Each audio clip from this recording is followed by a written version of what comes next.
Hello, and welcome to Replay Value. The obvious answer to the extremely and purposefully broad question posed in the title of this video, do visuals matter, is, of course they do.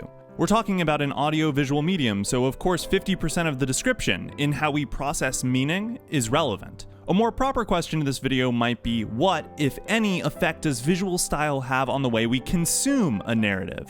And then we could talk about shows that have been readapted into the same medium twice, so talking about something like Hunter x Hunter between its two versions or Full Metal Alchemist. But I fear that a lot of the discussion would then be on what was included or removed from a story perspective, as opposed to how the visual treatment changes the material. And frankly, it would be wrong not to talk about the adaptation process in those examples. So for the sake of clarity and really drilling into this core point, and because I somehow haven't talked about this show even though I think it's great, I want to look at My Youth Romantic Comedy Is Wrong As I Expected, where there's a dramatic visual shift between the first and second season as they were produced by different studios with different directors and different character designers, which leads to a significant change in the experience of the show for the viewer. And maybe, unsurprisingly, that their unique visual style empowers each season in its own way.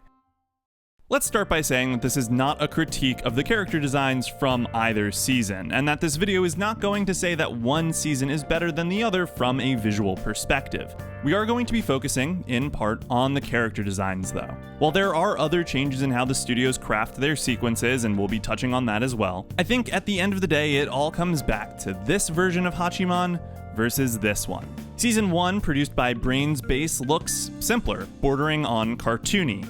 His hair is a green color, his fish eyes are much more exaggerated. Season 2, produced by Studio Feel, meanwhile, is more realistic. Hachiman's hair is black, his eyes are more like human eyes, and he's generally proportioned more like a, well, real person. And I think that these designs work perfectly for their seasons, because that simpler design matches the content of Season 1's story quite well. I would argue, for example, that Hachiman is basically a caricature of a high school loner when we first meet him. His ideology is so exaggerated that it manifests in tangentially related school assignments, as though he needs his teachers to realize how smart he is for seeing past all the romanticization about youth and friendship. It's not that this caricature is absolutely accurate. The first episode alone does enough to undercut his supposed belief system, what with him asking Yukino if she wants to be friends, but given that his interactions with other characters never change Hachiman and that he remains resolute in his beliefs with really only two exceptions, it would seem as though we're supposed to take him at face value. When you consider that the plot consistently requires him to take advantage of his loner status to see through social interactions and create plans that hurt others and himself, Season 1 would seem at the surface to affirm his ideals. I'd argue that it doesn't, with a close reading. But a lot of that subtext is made text in Season 2, and in that regard, Season 1 lays the groundwork for it. Season 1 also shows this simplicity through its lighting, in that it's a little bit on the nose. Bright sunny day, better have light streaks through the top of the screen. Sunset versus nighttime, those are just different color palettes with no real lighting or shadow effects. Where Season 1 does shine though, is in the visualizing moments. Flashbacks take on a film projector effect as though the other characters are watching along with us as we're recounted a story, making them react to the truth of the image as opposed to the words even funnier.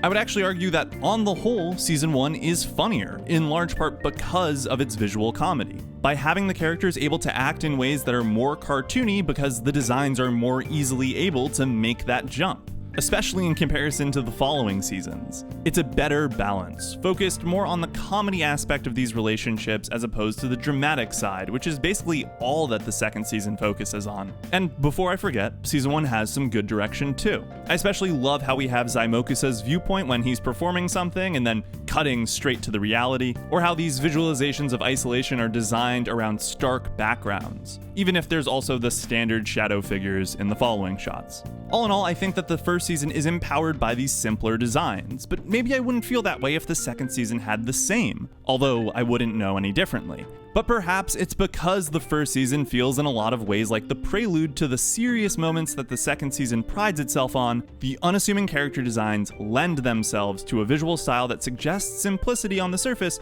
but has something lurking below to match the content of the story. I'd make a joke here about how the gradient hair colors used in the second season's designs are indicative of more character depth, but honestly, it's kind of true.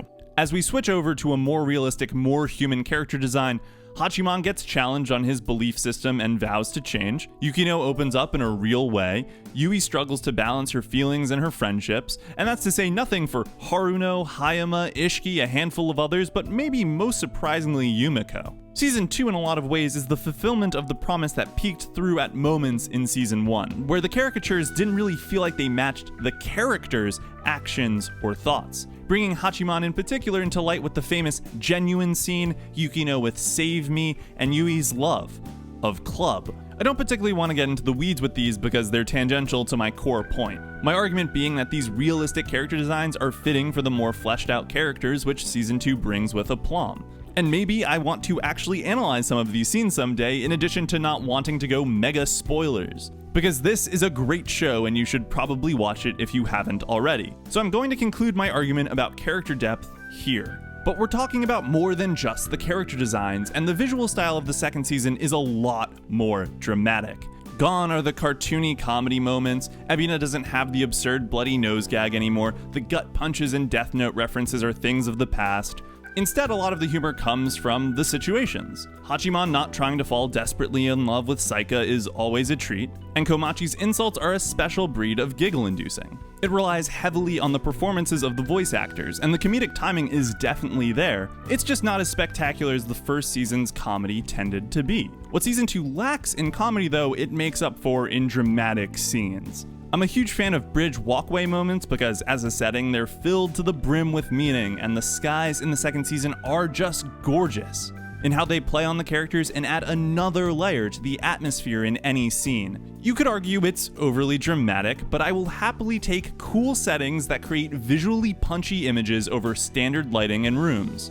And the second season definitely seems to be going for beauty and coolness in that regard. Flashbacks are now notified with vignettes, the visual style is extremely consistent and takes itself super seriously. Whereas Season 1 you would likely say that it's a fun show to look at, I think Season 2 you'd say that it's a beautiful show to look at. Not that Season 2 isn't immensely enjoyable. I personally preferred it to the first season from a story perspective in large part because of what I talked about earlier, but it certainly isn't the fun romp that Season 1 was at moments. And that's, in large part, because visuals matter. If Season 2 looked like Season 1, it'd probably be more fun because of what could be done with the comedy, for example, but it also wouldn't be a good tonal match for the material. That character depth and the more serious nature of the second season is made clear through the visual style. It's the embodiment of what Season 1 suggested would happen and executes on it in a dramatic fashion.